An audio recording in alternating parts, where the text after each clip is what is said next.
تخيل تصحى من النوم وتلاقي نفسك بتفكر في حاجتين مختلفين في نفس الوقت، ايدك اليمين بتختار حاجة وايدك الشمال بترفضها. تفتكر ده جنون؟ لا، ده علم. وفي ناس عايشة كده فعلا، والله جواهم عقلين بيفكروا بشكل منفصل. عاوز تعرف القصة؟ تعالى اقولك على حكاية اغرب من الخيال. الدماغ البشري بتتكون من نصين، النص اليمين والنص الشمال، اللي بيربطوا النصين ببعض حاجة اسمها الجسر العصبي، وده زي الكابل اللي بيخلي النصين يتواصلوا ويتعاونوا. بس لما الكابل ده يتقطع، سواء بعملية جراحية أو عيب خلقي، كل نص دماغ بيبدأ يشتغل لوحده، والنتيجة شخص بجسم واحد بس بعقلين منفصلين. في حالة مشهورة قوي، واحد اتعرض لجراحة فبقينا نلاحظ حاجة غريبة. لما يغطوا عينه اليمين ويوروه كلمة مفتاح، ما يقدرش يقولها. ليه؟ لأن النص اليمين شاف الكلمة بس ما يعرفش يتكلم. لكن لما يطلبوا منه يرسم بإيده الشمال، بيرسم المفتاح عادي. يعني نص دماغه فهم وشاف بس مش قادر يوصل المعلومة للنص التاني عشان يعبر عنها. وفي مرة المريض كان بيحاول يزرر القميص بإيده اليمين، والإيد الشمال كانت بتفك الزرار في نفس اللحظة، كأن كل إيد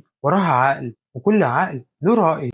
طب إزاي بيعيشوا؟ الناس دي بتعيش عادي جدا، بس لما تعمل لهم اختبارات معينة بتبدأ تظهر غرابة دماغهم. في منهم لما ترسم له دايرة في نص الورقة، نص اليمين يشوف وش إنسان والنص التاني يشوف شمس. يعني كل عقل له تفسيره الخاص. طب ينفع ده يحصل لأي حد؟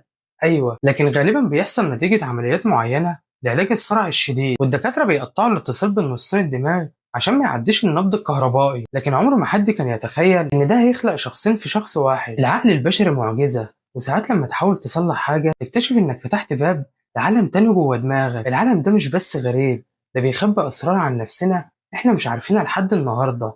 سبحان الله.